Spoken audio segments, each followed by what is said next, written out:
بسم اللہ الرحمن الرحیم۔ ساتھیوں، کسی گاؤں میں ایک دھوبی رہتا تھا۔ اس دھوبی کا ایک گدھا بھی تھا جس سے وہ اپنے روزمرہ کے کام لیا کرتا تھا۔ دھوبی اپنے گدھے کو پیار بہت کرتا تھا، لیکن اسے خوراک دینے میں بہت کنجوسی کرتا تھا۔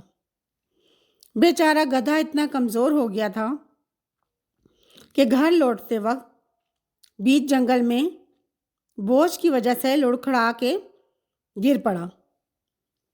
دھوبی کو اپنے اس گدھے پر بہت ترس آیا اور سوچنے لگا کہ کاش میں اسے اچھی خوراک دے پاتا۔ دھوبی ذرا آگے بڑھا تو اسے ایک مرا ہوا شیر ملا۔ دھوبی کو اچانک خیال آیا اور اس نے شیر کی کھال کو گدھے پر لاد کر گھر لے آیا۔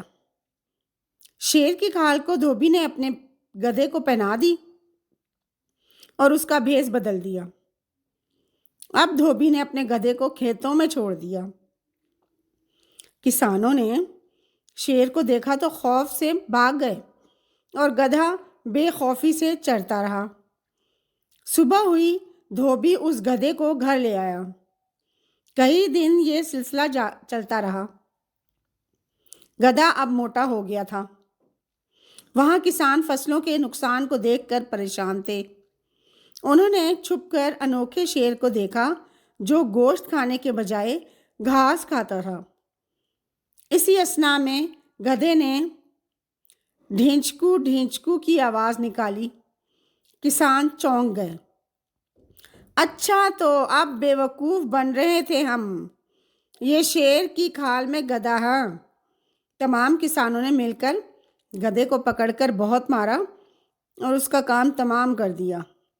دھوبی روز کی طرح صبح اپنے گدھے کو لینے آیا تو اپنے گدھے کو مرا ہوا دیکھ کر دھک سے رہ گیا اور سوچنے لگا، کاش میں ایسا نہ کرتا تو آج میرا گدھا نہ مرتا اور وہ میرے پاس ہوتا۔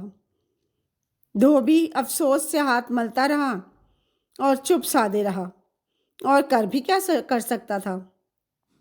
اگر وہ کسانوں سے کچھ کہتا تو کسان گدھے کی جگہ اس دھوبی کو بھی بہت مارتے۔ ساتھیوں، یہ تھی کسی کو دھوکہ دینے کی سزا۔